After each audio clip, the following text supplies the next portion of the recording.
मध्य प्रदेश में जल्द ही यूसीसी लागू हो सकता है क्योंकि विधानसभा से ये पारित हो चुका है। लेकिन इसके साथ ही इसका विरोध भी देखने को मिल रहा है। जगह जगह पर लोग जो है इसका विरोध कर रहे हैं। खास करके विपक्ष के जो नेता है वो नहीं चाहते हैं कि मध्य प्रदेश में यूसीसी लागू हो, क्योंकि पटल पे पहले रखा गया, उसके बाद इसको जो है कहीं ना कहीं पारित भी कर दिया गया।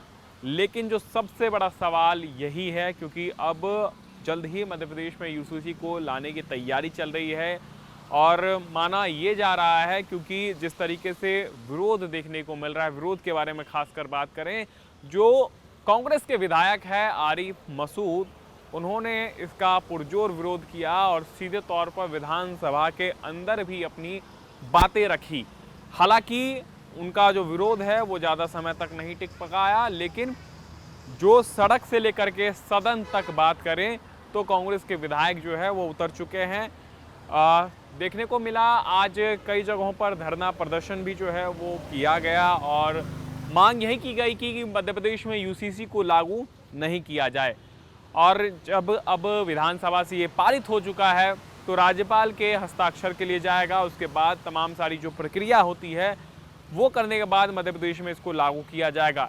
लेकिन जो विधायक आरिफ मसूद हैं वो कहते हैं कि अब वो कानूनी प्रक्रिया अपनाएंगे, यानी इसके लिए वो हाई कोर्ट या सुप्रीम कोर्ट का सीधे रुख कर सकते हैं ताकि मध्य प्रदेश में यूसीसी लागू ना हो।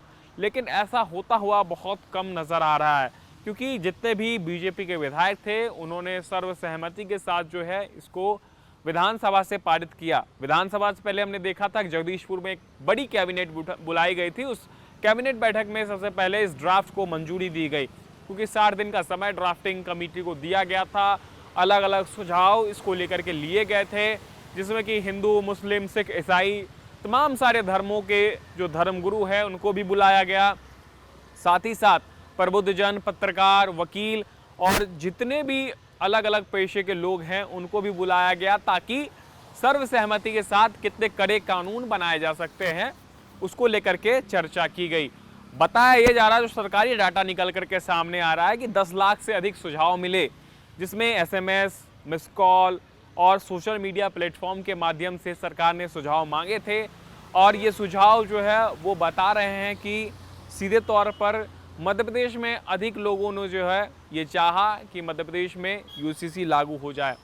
सबसे बड़ी बात यह है कि जो सरकारी डाटा है वो ये बताता है कि 90% मुस्लिम महिलाओं ने ये चाहा कि मध्य प्रदेश में यूसीसी लागू होना चाहिए। 40% से अधिक जो मुस्लिम पुरुष है वो ये चाह रहे थे कि मध्य प्रदेश में यूसीसी लागू होना चाहिए। लेकिन इसके बावजूद आप देखिए, जो विपक्ष के नेता है वो कहीं ना कहीं इसका विरोध कर रहे हैं। और ये विरोध यहाँ तक नहीं थमा, बल्कि ये विरोध पहले इस बात को लेकर के थी कि मध्य प्रदेश में यूसीसी कैसे लाया जा सकता है, क्योंकि सबसे अधिक आदिवासी परंपराओं के जो लोग हैं वो मध्य प्रदेश में रहते हैं। इससे आदिवासी परंपराओं को जो है क्षति पहुँचेगी। उनकी जो अलग अलग परंपराएँ हैं, मान्यताएँ हैं, वो कहीं ना कहीं ख़त्म हो जाती, और इसी के चलते इससे यूसीसी से उनको बाहर रखा गया। अब सरकार ये कह रही कि आदिवासी के हित में हमने फैसला लिया, लेकिन कांग्रेस आदिवासी विरोधी है। कांग्रेस नहीं चाहती है कि आदिवासियों का सम्मान हो, और अलग अलग धर्मों के जो लोग हैं जिनमें 4-5 शादियों की परंपराएं हैं वो अब खत्म हो जाएंगी, क्योंकि इस कानून के आने के बाद केवल एक ही शादी हर धर्म के लोग करेंगे, चाहे वो हिंदू हो, चाहे वो मुसलमान हो, चाहे वो सिख हो, ईसाई हो या फिर अन्य धर्मों के लोग हो, यानी सभी के लिए एक सामान्य कानून होंगे। लिविंग रिलेशनशिप को लेकर के सबसे ज़्यादा चर्चा की गई, क्योंकि लिविंग रिलेशनशिप को लेकर के लगातार विपक्ष भी सवाल उठा रहा था और मुस्लिम धर्मगुरु भी ये चाहते थे कि आखिर आप इसको कैसे मंजूरी दे सकते हैं।